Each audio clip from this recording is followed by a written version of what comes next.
Se o rei Zulu já não pode andar nu, se o rei Zulu já não pode andar nu, salve a batina do bispo Tutu, salve a batina do bispo Tutu.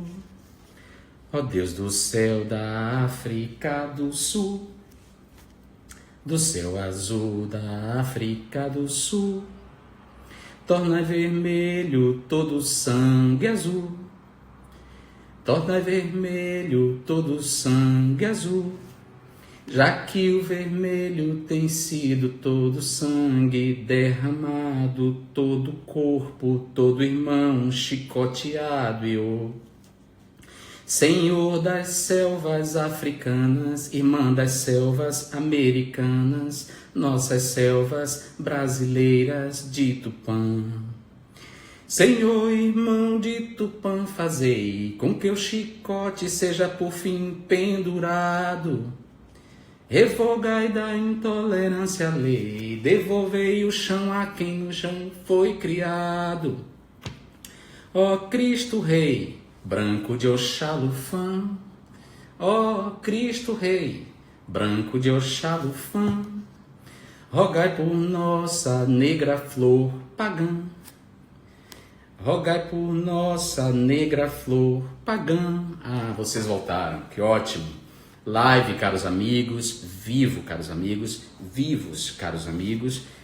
E a nossa segunda convidada, a convidada do segundo bloco da live, caros amigos, é a Winnie Bueno. Vamos ver aqui.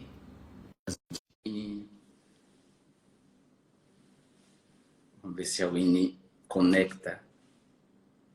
Está se conectando. Winnie, querida, que bom. Você me ouve bem? Estou te ouvindo bem, estou te vendo bem também. E você Ótimo. me ouve bem? Sim, te ouço bem. Estava te ouvindo cantar. Adorei esse convite, estou muito feliz, estou muito honrada em dividir esse espaço contigo, ainda que virtual, né? Mas também é uma forma da gente poder celebrar, enfim, os atravessamentos, os afetos, todas as potências que a gente tem vivido desse jeito mesmo, assim, né? Estar vivo tem sido algo muito importante para todos nós. Uma honra estar aqui. Oi, todo mundo que nos acompanha. Espero que a gente consiga, nesse tempinho que o Instagram nos dá, conversar bastante, falar sobre todas as coisas que têm nos atravessado nesse momento. Vai ser maravilhoso. Eu te agradeço você ter aceito o convite, ter vindo. Eu sei que você estava dando aula agora. Sabe, eu abri essa live cantando essa música que se chama Oração para a Libertação da África do Sul. Ela foi composta em 1985 por Gilberto Gil, num disco dele chamado Diadorim, Noite Neon. O Diadorim é uma referência à personagem de Guimarães Rosa, Diadorim, Noite Neon. E depois dessa música que ele fez contra o regime do apartheid na África do Sul, foi regravada em 1987 pela banda Reflexos, num disco chamado Reflexos da Mãe África, na Bahia. E, enfim, eu era menino e eu cresci com essa cultura, com essa afirmação da cultura negra pela She Music. E eu escolhi essa música por causa do seu nome. Eu quero saber se seu nome é uma homenagem a Winnie Mandela. É o Winnie por causa da Winnie Mandela. Eu nasci em 88, né? Eu sou filha, então, desse momento em que o mundo passava por uma série de mudanças, né, de lutas por democracia, de lutas muito potentes e fortes pela libertação do continente africano como um todo, e especialmente a luta contra o apartheid. A minha mãe é ativista dos movimentos sociais, ativista do movimento negro, ativista do movimento de mulheres negras, e esse era um momento em que se discutia muito a questão de uma identidade negra positiva, né, no contexto brasileiro. E aí você tem várias mulheres que são filhas de ativistas do movimento negro, que têm mais ou menos a minha idade, que ou têm nomes de origem africana. A minha irmã se chama Ayana, ela nasceu um ano depois e aí tem o nome Yorubá, que Yorubá é flor formosa, e aí tem várias Ayanas também dessa mesma geração. Eu me chamo Winnie, em homenagem ao Winnie Mandela, e aí tem algumas Winnies também, que são em homenagem ao Winnie Mandela, todas dessa mesma geração, estão aí com seus 32, 33, 34. Tem muitas Dandaras, tem muitas Luandas, tem muitas, assim, nomes que são relacionados, né, com a questão africana, seja por uma questão de identidade mesmo, política, ó, o meu telefone tocando, vai tocar, não vou atender, ou por uma questão de trazer esses nomes como uma forma de identidade mesmo, né? De reforçar, inclusive, a importância do continente africano como um continente onde há uma dignidade humana, onde há um pressuposto civilizatório, onde há uma série de questões que eram até então desarticuladas, eram silenciadas, né? Tinha toda uma questão de uma identidade pátria nacional que colocavam esses sujeitos como sujeitos subordinados. Então, essa coisa dos nomes, ela tinha uma importância. E aí, o meu nome é Winnie por causa da Winnie Mandela. Quando eu era nova, eu não gostava do meu nome, porque eu tinha que sempre soletrar, enfim. Mas aí, depois, quando eu entendi quem era o Winnie Mandela, por que eu tinha esse nome, eu passei a amar, assim. Eu amo o meu nome. A história da Winnie é uma história que se atravessa com a história de várias mulheres negras, né, que pela luta política abriu mão de muita coisa na própria vida dela. A biografia dela deixa isso muito evidente, assim, e os desdobramentos do pós-apartheid também deixa isso evidente, né, o quanto ela abriu mão, às vezes, de si mesma até para possibilitar um outro futuro, assim. Então, eu fico muito feliz quando as pessoas identificam que é o Winnie por causa da Winnie Mandela, e fico muito feliz também de poder carregar esse nome, assim, né? Eu, Foi eu, um processo de construção, inclusive, de subjetividade que se atravessou pelo próprio nome. sim, é maravilhoso. Eu identifiquei de cara que era, porque você tem idade de ser minha filha, eu acabei de descobrir agora. Você nasceu em, em 1988, eu já era militante, já era ativista. E 1988 foi o ano em que eu era do movimento pastoral da Igreja Católica, foi o ano em que a campanha da fraternidade, o lema da campanha da fraternidade era ouvir o clamor desse povo. E foi o ano Uhum. que a Igreja Católica formalmente pediu perdão aos frutos da diáspora pela escravidão, pela participação da Igreja na escravidão. Então, em 1988 eu já era um ativista, já estava bombardeado por essas informações e fico feliz de seu nome ter essa origem. Meu nome não tem uma origem muito nobre. Meu nome é Jean Willis por causa do carro. Jean por causa de um galã de fotonovela e Willis por causa do Aero Willis, que meu pai gostava. E também, quando eu era menino, eu não gostava, porque era difícil soletrar, porque é W-Y-L-L-Y-S. É mais difícil ainda. Mais difícil ainda. Mas, enfim, hoje eu gosto dele e fico feliz de você gostar, porque seu nome, de fato, é um nome incrível. Quando eu soube de você, quando eu vi falar de você nas mídias sociais e do seu trabalho, né, que a mídia batizou de... Você vai explicar para a gente agora o que é o Tinder dos livros.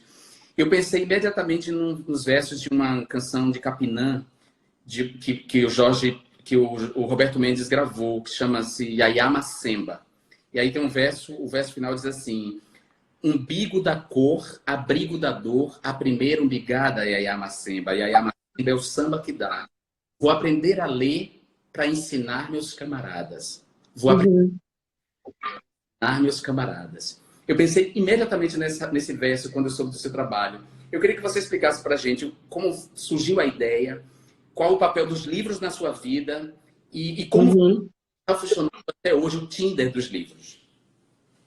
Bom, então, vou começar da pergunta do meio, assim, porque ela é o que de fato mobiliza o que hoje a gente chama de Winiteca, o nome mudou, que é uma plataforma de distribuição de livros para pessoas negras, né?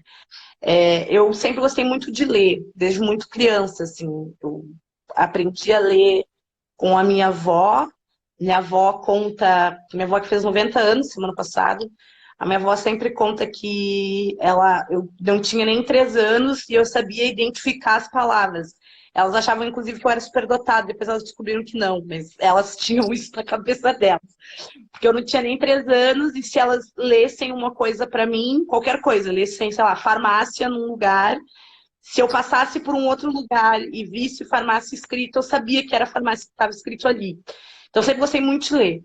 E quando eu era criança, minha mãe trazia muitos livros pra gente, assim, das reuniões do Movimento de Mulheres Negras, do Movimento de Mulheres Negras, vinha muito livro. Então eu sempre li muito e sempre teve muito livro na minha casa, porque minha avó, ela estudou só até os 7 anos, e depois ela precisou ir trabalhar, né? Então, ela tem a questão do... E foi no livro que ela conseguiu educação de forma autônoma, assim, né? O que ela não conseguiu fazer na escola, ela conseguia fazer lendo, e ela sempre leu muito, assim. Qualquer coisa que você der na mão da minha avó, ela vai ler. Na época da lista telefônica, às vezes ela não tinha o que ler, ela ia lá ler os nomes na lista telefônica, assim. Então, sempre teve muito livro. Livro sempre foi uma coisa muito presente na minha vida. O quarto da minha mãe era lotado de livro, a sala lá de casa tinha muito livro. E eu, na escola, usava muito livro como espaço de refúgio mesmo, assim, né? As coisas que eu não conseguia resolver da própria violência racial, enfim, ser atravessada por um monte de violência racial. Eu estudei a vida inteira em escola particular, então não tinham muitas crianças negras, né? Era só, no geral, eu era a única, né? Ou uma das poucas crianças negras naquele espaço. E aí eu buscava o livro. Sempre li muito. Então, o livro me salvou várias vezes, assim, né? E aí, depois, quando eu comecei, fui para a universidade, enfim, todo o conhecimento que faltava na universidade vinha através de livro. Eu sempre gostei de livro. E aí, quando 2018 foi, eu já terminando o mestrado, que foi um processo muito importante para mim, até de entender a questão do acesso ao livro mesmo, porque eu nunca tive dificuldade de acessar livro, porque eu queria um livro, ou a minha avó comprava, ou a minha mãe comprava, o livro chegava na minha mão de alguma forma. Quando eu fui para o mestrado, isso mudou, porque os livros que eu precisava acessar eram livros, na maioria, de literatura inglesa, de língua inglesa, né? Eu estudo uma teórica negra estadunidense, que é a Patricia Hill Collins, então a maioria dos livros dela não foram traduzidos para o português e é difícil de conseguir em livrarias convencionais, e quando a gente consegue, esses livros são cobrados em dólar e num dinheiro que eu não tinha, assim, não tinha como, minha mãe também não tinha, ninguém tinha. E aí eu comecei a me dar conta disso, assim, bom, eu sempre soube que o acesso ao livro era um acesso que não era democrático, mas o acesso ao livro acadêmico, ele é menos democrático ainda, assim, ele é muito restrito, sobretudo no que diz respeito a livros que tratem da questão racial, né? Eles existem em muito menor número nas bibliotecas, quando existem, na maioria das vezes eles sequer existem. E aí, num rompante, assim, eu sou muito provocativa, num rompante de provocação do 20 de novembro de 2018, eu vendo aquele afã antirracista nas redes, chega novembro, as pessoas gostam muito de dizer que, nossa, o compromisso antirracista, eu provoquei as pessoas, olha, gente, legal aí, vocês se colocando como antirracistas no 20 de novembro, com compromisso com a causa racial, mas quem sabe vocês trocam os tweets por doar um livro que uma pessoa, um estudante negro precisa para que esse estudante possa continuar estudando. E aí, para minha surpresa, muitas pessoas se disponibilizaram a doar, muitas pessoas mesmo. Então, durante quase um ano, de 2018 até novembro de 2019, a gente tinha isso que a gente chamava de Tinder dos Livros. Esse nome foi um nome espontâneo que a própria rede colocou, em que as pessoas diziam para mim no meu inbox do Twitter que tinham disposição de comprar um livro, e eu procurava as pessoas que precisassem de um livro. E essas trocas foram mediadas assim até novembro de 2019, quando, em parceria com o Twitter e com o Guelé10, a gente transformou essa ação num chatbot, que é um robozinho, que se chama Winiteca, que funciona lá no Twitter, e onde as pessoas... Aí eu não precisei mais mediar, porque eu ficava, às vezes, 6 horas fazendo isso, né? Eu também sou muito assim, bom, tem gente que possa doar, tem gente precisando de livro, vamos achar essas pessoas, mas eu estava começando o doutorado, e isso me tomava um super tempo. E aí, com o chatbot, esse problema foi resolvido, né? Porque ele faz tudo sozinho. Você entra lá, ela mesma te pergunta, a conversa é toda automática, ela aparece na tela e ela vai te perguntando se você quer doar um livro ou se você quer receber um livro. E aí ela faz algumas perguntas, registra se você quer receber um livro, registra um livro que você quer receber e o seu nome de usuário e manda para uma pessoa que está disposta a doar. E aí essas duas pessoas conversam e combinam de que forma vão enviar o restante dos dados. A gente sempre recomenda que esses dados sejam enviados ou por e-mail, ou que a pessoa que vai pedir o livro peça o livro para um local como o seu trabalho, ou seu local de estudo, enfim, ou até mesmo por caixa postal.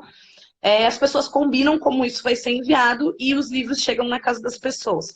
De lá para cá, toda essa operação, assim, né, a gente já distribuiu, a gente já fez mais ou menos umas 8.000 conexões, 8.000 pessoas que efetivamente se comunicaram, se falaram, né, e a gente estima que a gente teve mais ou menos 6.000 livros doados, né.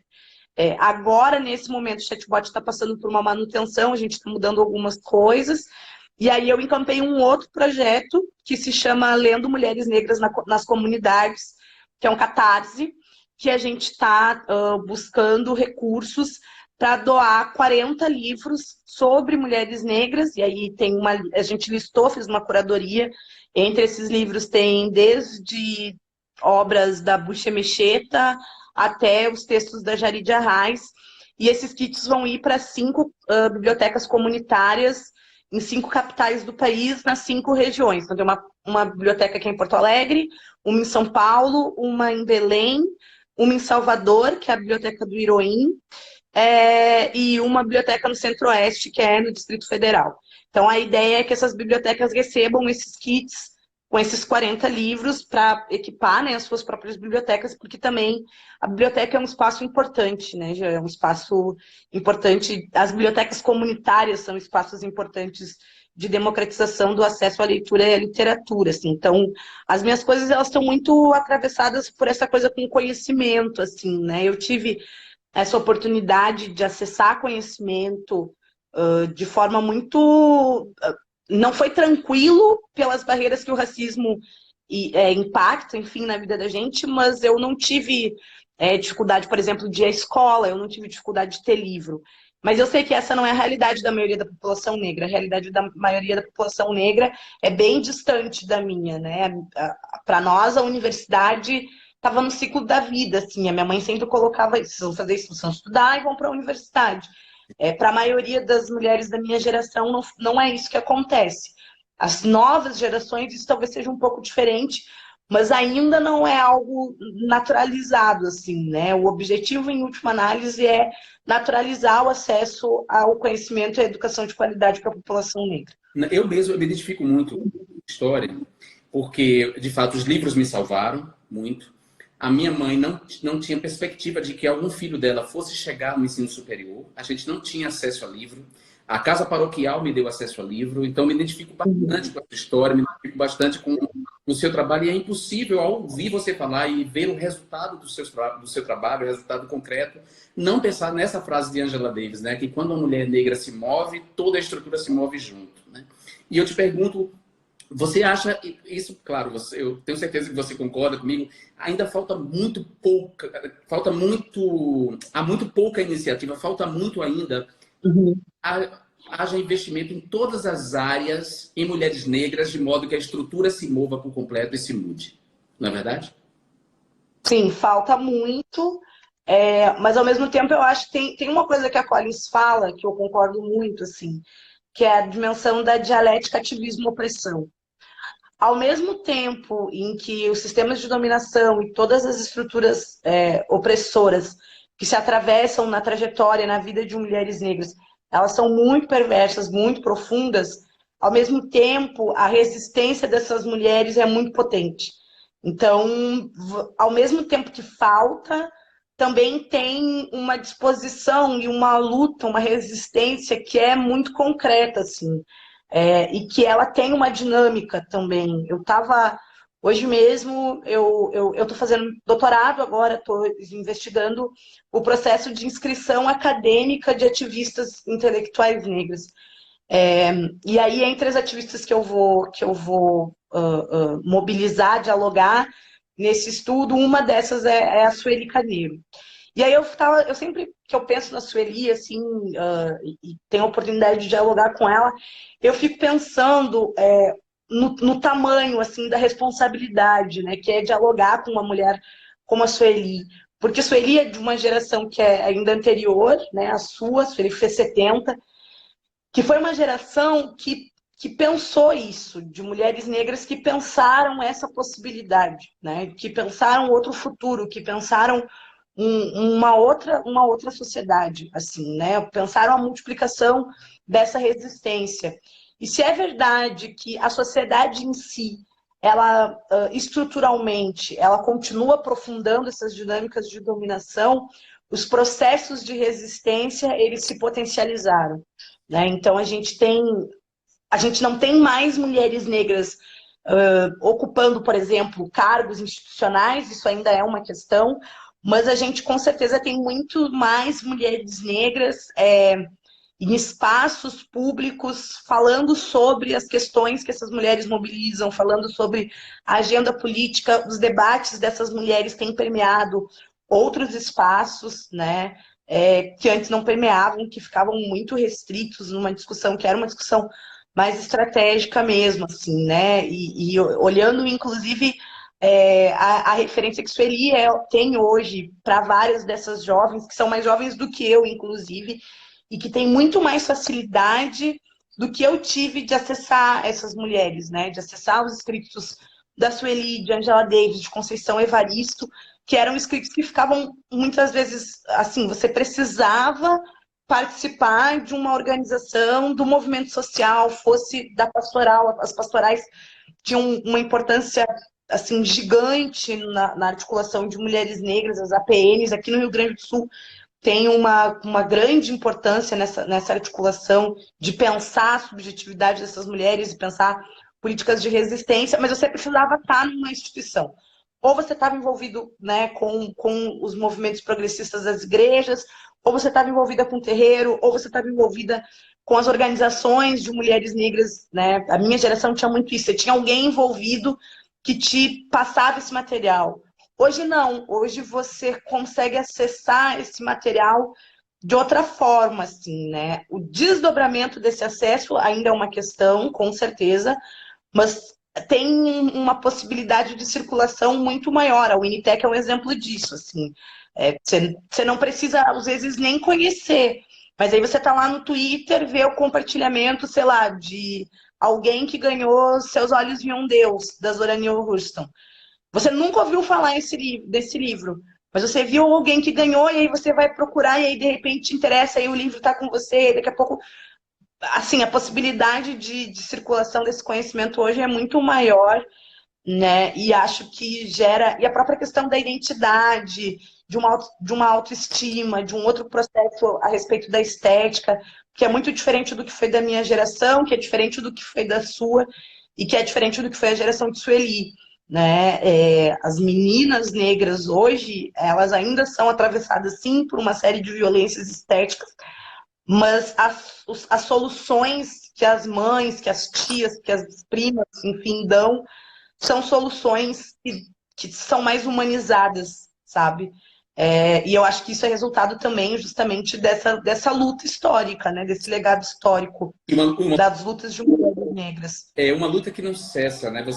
Achei interessante você dizer isso, que apesar de todos os esforços de interceptar os caminhos, de interromper, de fechar as portas, do lado de cá sempre há uma resistência, uma luta que não cessa. Aí eu estava pensando que apesar do cânone literário brasileiro ser um cânone muito machista, misógino quase, racista, quer dizer, o espaço de um cânone literário para as mulheres já é um espaço muito pequeno. Para as mulheres negras, menos espaço ainda. Uhum. Entretanto, nós temos de Carolina Maria de Jesus a Conceição Evaristo, aí passando por Lívia Natália, Elisa Lucinda, Vilma Piedade, negras, uma literatura potente que insiste em manter o seu espaço e pressionar o cânone literário. Isso é muito importante, isso dá um vigor, dá uma esperança e uma inspiração muito grande. As mulheres negras não podem parar. Acho que Conceição fala isso muito, né? Conceição Evaristo sempre reflete isso, assim, né? O quanto o movimento negro foi importante para manter os seus escritos vivos, né?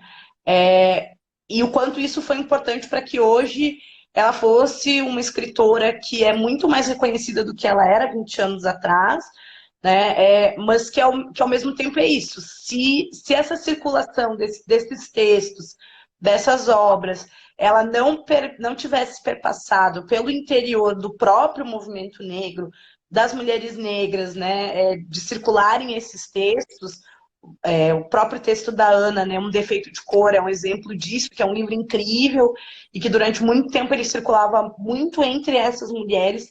Esses livros teriam desaparecido, né? Então, eles não desaparecem exatamente por essa resistência, assim, né? E hoje, óbvio, o mercado editorial, ele percebe que há um mercado, de fato, para essas literaturas, tem um boom, uma explosão de traduções como a gente não via, assim, para mim isso é tudo muito novo, assim, porque há 15 anos atrás a gente não via um monte de livros de mulheres negras sendo traduzidos ou recuperando traduções antigas que tinham se perdido. Tem um livro da Toni Morrison, que é O Olho Mais Azul, eu acho. O Olho Mais Azul. O Olho Mais Azul era um livro que estava esgotado na Companhia das Letras há muito tempo e que se você quisesse acessar a versão em português dele, você encontrava em sebo, mas caríssimo, porque era raro, assim, tipo, era um livro que você não achava por menos de R$ 400. E aí agora vieram duas novas edições, uma edição que saiu por uma curadoria da TAG e uma edição que é da Companhia das Letras, né? Que veio com várias outras traduções da Toni Morrison também. Então, tem uma edição nova de Amada e entrou um livro de ensaios também dela sobre literatura. E aí, claro, porque assim, tem uma disposição, sim, tem uma disposição, mas também tem uma atenção para um mercado. Tem um mercado editorial aí de literatura, inclusive de literatura de mulheres negras africanas, que ainda é pequeno. Durante muito tempo, toda a literatura africana ela ficou inscrita, que é um negócio que é paradoxal, né? Porque ela fica inscrita nos escritores brancos da África, sobretudo no Mia Couto, que é um cara que eu gosto muito, assim, gosto muito da literatura dele, mas é muito emblemático que o que a gente consome de literatura africana seja justamente a literatura africana que é mobilizada por um homem branco. E agora teve uma mudança, assim, a gente tem alguns livros de algumas escritoras africanas traduzidos e com bom acesso, né, com bom mercado. E aí o trabalho da Uniteca também tem sido ampliar a possibilidade desse acesso, né? Porque às vezes esse acesso ele também fica restrito a um público que é uma classe média branca que consome mais esse tipo de literatura e às vezes a gente nem sabe desses livros, assim. Então divulgar essas histórias, divulgar esses livros tem sido também um trabalho paralelo que a gente tem feito, e divulgando também resenhas que são feitas por podcasts literários de mulheres negras que estão preocupadas, enfim, com essas literaturas e divulgando também a literatura produzida por escritoras negras brasileiras, né? Cidinha Silva, a própria Lívia Natália, a Jaride Arraes e várias outras que estão aí numa produção muito potente mesmo, não falando só sobre questões relacionadas às experiências e subjetividades de mulheres negras, mas pensando a sociedade, enfim, pensando outras narrativas a partir de um outro olhar, né? Justamente que rompa um pouco com esse paradigma da literatura, como tu colocou, de um cânone que é branco, que é machista, que é misógino. Teve toda uma discussão que foi muito interessante de observar quando da indicação do nome da Conceição para a Academia Brasileira de Letras, né? Enfim, essas questões, elas são questões que estão muito presentes nesses debates da produção do conhecimento, mas que a gente também vai pensando estratégias autônomas, né? Outras estratégias de organização para inscrever essa intelectualidade, né? É justamente o que eu estou tentando pesquisar nesse momento. Maravilha. Lívia Natália foi minha colega de mestrado e eu acabei escrevendo depois o prefácio do livro dela. Eu adoro a literatura dela. Winnie, a Toni Morrison, que é uma das escritoras que eu mais gosto, escreveu em 1995 um artigo curto, mas muito profundo, sobre o fascismo, em que ela tem um momento em que ela diz que o fascismo não teria tanto sucesso se não cooptasse entre as suas vítimas alguns dispostos a passar pano no serviço sujo, no trabalho sujo do fascismo. Eu lembrei disso hoje porque Roberto Jefferson, esse corrupto que todos conhecemos no Brasil, fez uma live e disse impropérios homofóbicos contra 2 ministros do STF. E depois ele apresentou umas desculpas esfarrapadas, e o primeiro comentário abaixo das desculpas dele era o comentário de um homem gay. E aquilo me doeu muito, um homem gay passando pano à homofobia odiosa de Roberto Jefferson. A gente vê que o Sérgio Camargo faz isso no governo Bolsonaro e outro deputado. Como é que você se relaciona com... Se você tem essa mesma... Te dói da mesma maneira que dói em mim quando a gente vê aquelas pessoas da nossa comunidade, da comunidade difamada, da comunidade alijada de direitos, insultada, se prestando ao papel de passar pano para esse horror? Esses dois casos, especialmente, assim, vou dividir isso, né? Pensar esses dois sujeitos e pensar a pergunta geral. Assim, esses dois sujeitos em específico, eu realmente não vejo como uma questão de passar pano, né? Os caras escolheram um projeto político que é um projeto político que é genocida, que é machista, que é misógino, que é homofóbico, que é profundamente... que ataca todas as possibilidades de democracia, enfim, esses caras escolheram esse projeto, e isso está para muito além de uma dimensão de identidade político-racial. Esses caras não têm isso, e eles estão de acordo com um projeto político. É isso, não tem... É óbvio que mesmo numa direita mais conservadora, você vai ter algumas pessoas negras, pessoas indígenas, pessoas LGBT, vai ser menos, com certeza vai ser menos, pelo impacto que políticas conservadoras têm nas vidas desses sujeitos. Mas vão ter pessoas que também vão estar dispostas e que muitas vezes vão ser utilizadas como token dentro desses governos, mas que também não é só a questão da utilização, como eu acho que a gente tem que tirar um pouco da coisa da ingenuidade, sabe, Jean? Porque às vezes eu vejo um discurso, que não é o seu caso, mas eu vejo um discurso, sobretudo na esquerda, que coloca como se essas pessoas fossem pessoas que fossem ingênuas, que fossem, sabe, elas estão sendo usadas, como se elas não estivessem vendo isso. Não, isso é uma escolha política. A gente está falando de Sérgio Camargo, é um cara que tem como pai um dos principais intelectuais negros brasileiros, então ele sabe exatamente o que ele está fazendo, não é ingenuidade, é uma questão de posição política, e de uma posição política que tem que ser atacada, tem que ser duramente atacada. Isso é uma coisa. Outra coisa é quando a gente pensa outras pessoas, né, outras pessoas que são negras, que são LGBTs, que são pobres, e que apoiam esse governo, muitas vezes não sem se dar conta do que isso significa em termos de precariedade das suas próprias vidas, mas entendendo que esse apoio, de certa forma, é uma maneira de se deslocar do lugar de não humano, sabe? Porque, bom, isso é o que está colocado como política nesse momento. Então, a partir do momento em que eu me relaciono com isso que está sendo colocado como política, eu também me coloco num lugar de política, eu me coloco num lugar mais elevado. Isso é um problema que a gente tem enfrentado muito fortemente. Eu não tenho pessoas que muitas pessoas, na verdade, quando a gente para pensar, até tem sim. Pessoas próximas que se identificam com esse projeto de governo, com esse projeto político e tal. Tem algumas pessoas, sim, mas na grande maioria das minhas relações eu não tenho.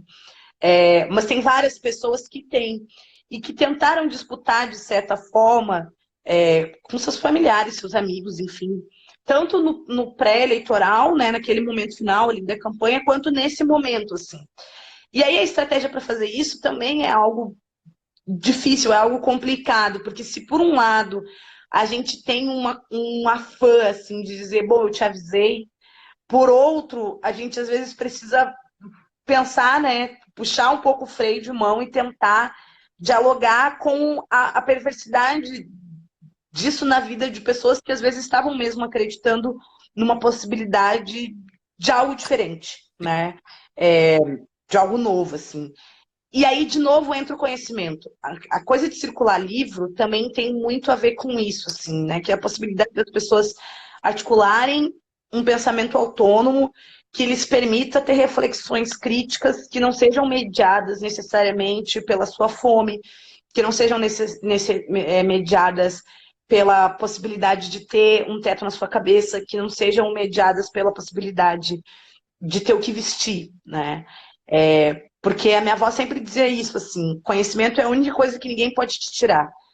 Todo o resto, todo o resto, você pode perder, mas conhecimento, uma vez que você entenda algo, você não tem. É difícil alguém te tirar isso, alguém te suprimir isso, assim.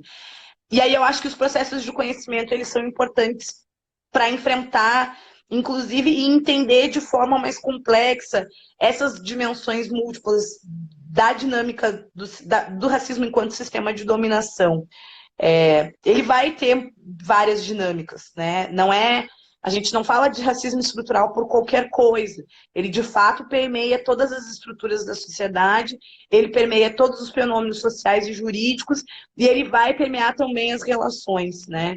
Então, dói, machuca, sim, quando a gente vê o tamanho também da precariedade da nossa vida, que às vezes a gente não dá conta nem ao menos de perceber como que esses discursos, como que esse plano político que está em curso agora, ele nos aprofunda uma série de precariedades, né? Que é um lugar, a Tula fala muito sobre isso, né? É um lugar do não ser, do não sujeito. E acho que o Covid tem nos mostrado isso muito também, assim, no início da pandemia, o meu orientador falava um pouco disso, né?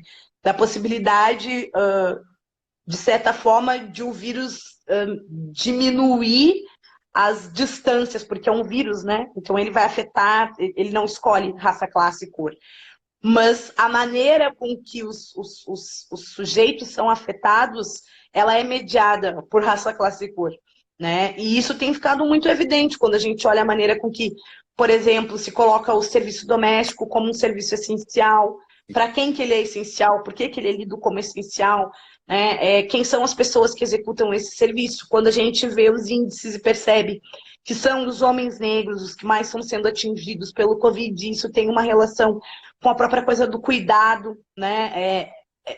Essa é uma subjetividade que ela é a todo tempo frustrada no sentido do próprio homem negro em determinado momento absorver esse lugar de que a vida dele vale menos e que, portanto, ele não precisa se cuidar tanto, e aí os hábitos e tudo isso vai acabar fazendo com que essas pessoas sejam as pessoas que sejam mais atingidas, e, consequentemente, isso vai implicar, por exemplo, em uma política de saúde nesse governo que não existe. E ela ainda existe propositalmente. Sim. Ela ainda existe justamente porque são esses os indesejáveis que serão afetados justamente pela não existência dessa política, né? Então, eu penso que tem essa dimensão, que é a dimensão de realmente ficar um pouco abismada com como é que pode um cara que é criado, né, com essa criação, assim, junto ao movimento negro, como é que pode o cara ir para a Fundação Palmares e desarticular tudo que essa fundação significa, sabe? E, ao mesmo tempo, de compreender como que os sistemas de dominação, eles absorvem justamente isso que a Toni Morrison diz, né? Eles absorvem alguns sujeitos, algumas figuras que elas também tentam, de alguma forma, se colocar num lugar de mérito e num lugar onde elas não sejam mediadas pelo racismo, mas, na verdade, toda a sua inscrição é mediada pelo racismo. Assim. Então, é muito perverso. Quando a gente para pensar, é extremamente perverso mesmo, assim, né? Até a cobrança é perversa. Eu digo que, por exemplo, a estrutura de dominação, elas são terríveis porque elas primeiro colonizam a nossa subjetividade, colonizam as nossas subjetividades, tomam as nossas estruturas cognitivas, nos fazem correr de transmissão de seus valores.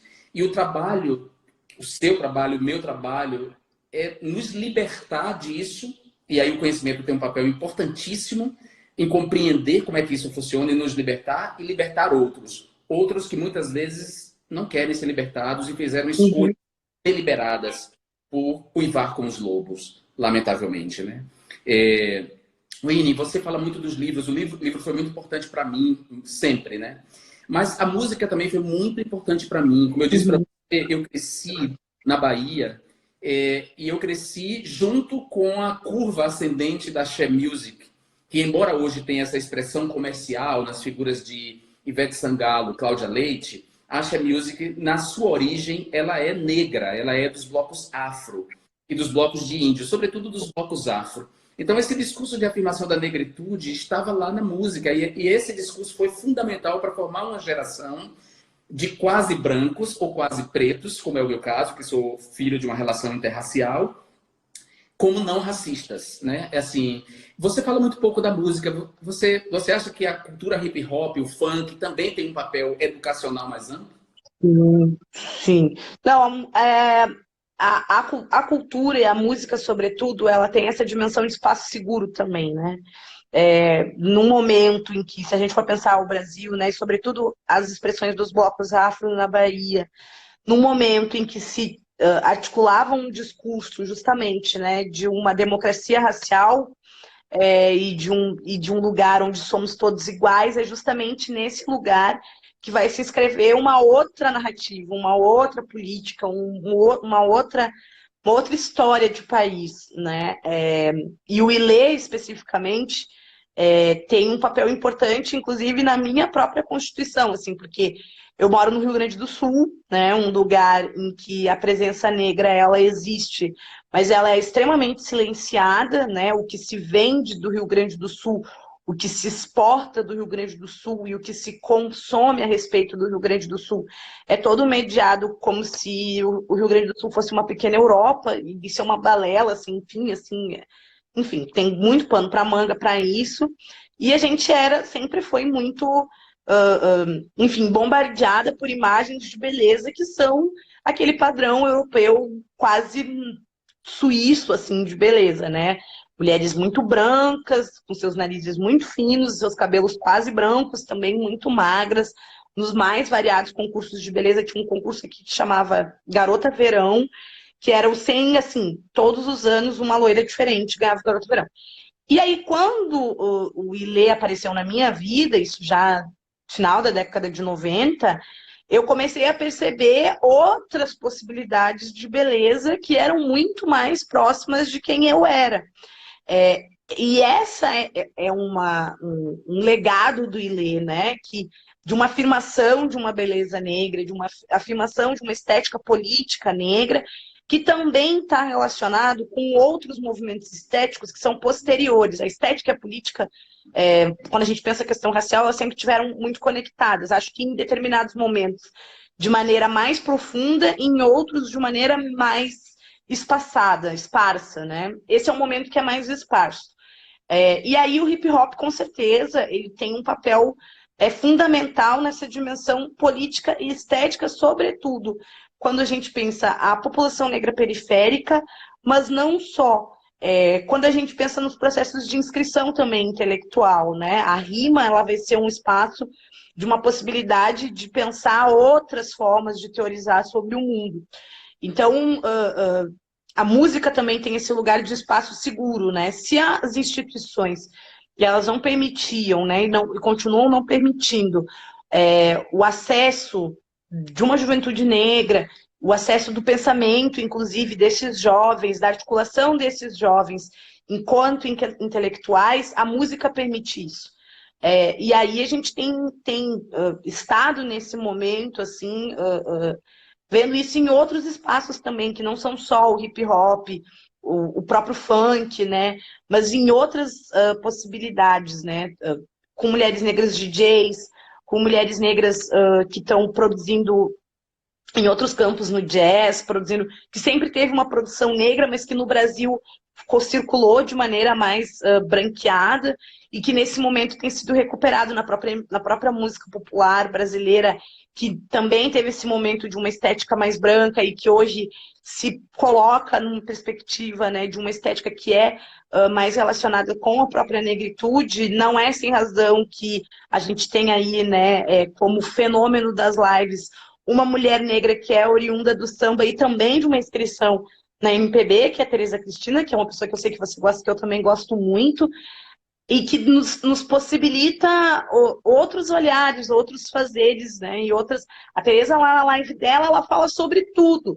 Ela conta histórias do samba, ela conta histórias da própria MPB, ela fala de rock, ela dá espaço para as pessoas falarem sobre política, sobre projetos que estão circulando, ela faz um monte de coisa. E aquele é um espaço muito potente de democratização de conhecimento também, assim, né? Então, eu acho que a gente tem uma... E você também tem muito isso, né? Uma potência político-criativa que nos é, às vezes, colocada de forma quase que compulsória, assim. Eu vejo muito pela coisa da Tereza com a live, né? Bom, ela estava vivendo um momento ali que ela já não era o lugar que ela tinha para minimamente se tirar das energias ruins do dia, e ela transformou isso num lugar de encontro que é quase um talk show, que tem música, que tem entrevista, que tem um monte de coisa acontecendo ao mesmo tempo, as pessoas conversando, trocando, que é muito potente, que não tem patrocínio, que não tem nada, assim. É ela, o celular dela e as pessoas ali. Mas que começa com uma necessidade de sobrevivência, sabe? Então, que é um pouco o que acontece com a Uniteca, que eu acho que é um pouco o que acontece com os seus projetos. Às vezes as nossas... não é que a gente não pense sobre o que a gente está fazendo, a gente pensa, mas muitas vezes esse pensar ele vem mediado por uma necessidade de sobrevivência de grupo. A gente precisa sobreviver e a gente precisa encontrar ferramentas e estratégias para isso. A música é muito esse espaço, assim, né, que ele possibilita uma inscrição mais facilitada, de certa forma, menos mediada por esses sistemas de dominação. O que media é a indústria fonográfica, que aí é outro processo, outra pegada, que tem a ver com isso que você diz, né? De uma axé music que não reverencia Margareth Menezes, por exemplo, né? E que coloca enquanto produto desse axé music, duas mulheres que, enfim, né? Tem toda uma... Não dialogam com o que a gente vê, assim. Eu estive em Salvador poucas vezes, mas as poucas vezes que eu estive em Salvador, quando eu acompanhei os blocos de carnaval, é distante aquela pessoa que está no trio com quem está lá embaixo pulando no trio, né? Então, isso também tem a ver com essas lógicas dos sistemas de dominação, mas a gente se mantém. Eu acho que a possibilidade de articular política de sobrevivência, que a gente historicamente tem feito isso é um legado de lutas de mulheres e homens negros que não vai parar. Ele não parou, já tiveram outros momentos em que ele podia ter sido freado e não foi. E antes que as pessoas pensem que a gente está aqui criticando a Ivete, não é isso. A Ivete e a Cláudia têm seus méritos. A gente está falando de representação e mercado, de como o mercado se acomoda cultural e converte em produto pessoas que estão mais de acordo com a estética desse próprio mercado, né? Porque eu respeito... Exatamente. Tem uma relação com as duas que eu acho bacana, mas eu não vou deixar de reconhecer o óbvio. O óbvio é esse. E você da sobrevivência, quer dizer, a gente não pensa muito em relação no tamanho que as coisas vão adquirir. No primeiro momento é, de fato, uma relação de grupo de sobrevivência. E aí a minha própria aproximação com a Tereza foi um pouco nessa lógica, porque a Rita Benedito, que é uma cantora maranhense, né? Também miscigenada, com uma herança negra maranhense muito grande, elas são artistas de médio porte, que não tem tanto, né? E a Rita teve a ideia de fazer o projeto Três Meninas do Brasil, convidou a Tereza, na verdade elas duas queriam fazer uma coisa juntas, e aí acabou que surgiu a ideia de Três Meninas do Brasil, e convidamos a Jussara, né? Então a Rita teve a ideia, da ideia da Rita a gente começou a pensar o projeto, a Jussara veio, e o projeto Três Meninas nasceu disso, dessa vontade de criar mais um espaço para três cantoras maravilhosas que não tinham tanto espaço.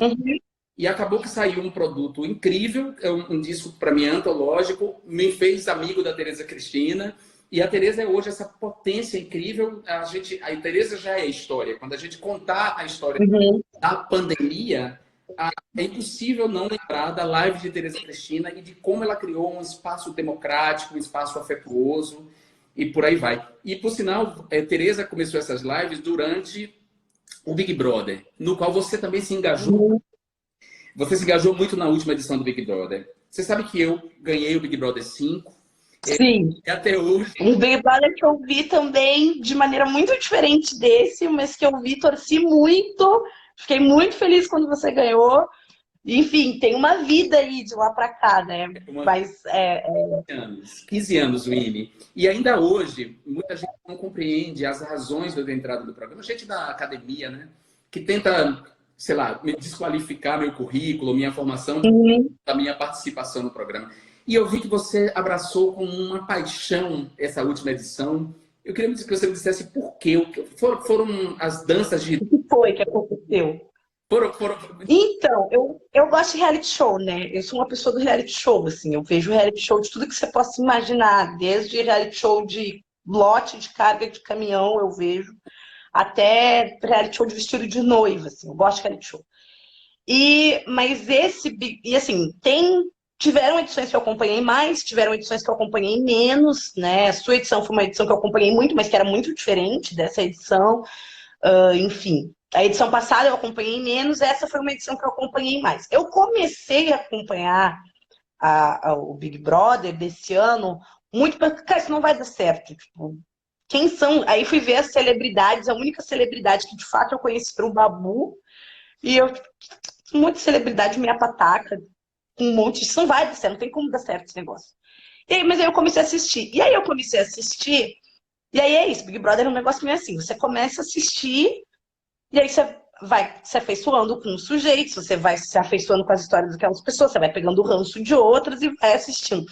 E assistir o Big Brother foi muito isso, assim, eu tive meus momentos, teve várias dessas aí que no final eu acabei com o ranço, que no início eu era tipo, nossa, essas mulheres são uou, tudo, nossa, que legal, as mulheres enfrentando o machismo, não sei o que, papapá. Então teve um e eu sou twitteira, né? Eu tweeto muito, eu tweeto tudo. E uma coisa que eu realmente gosto de usar o Twitter é para comentar justamente reality show e tapete vermelho de premiação. Amo comentar tapete vermelho de premiação no Twitter, eu adoro, adoro.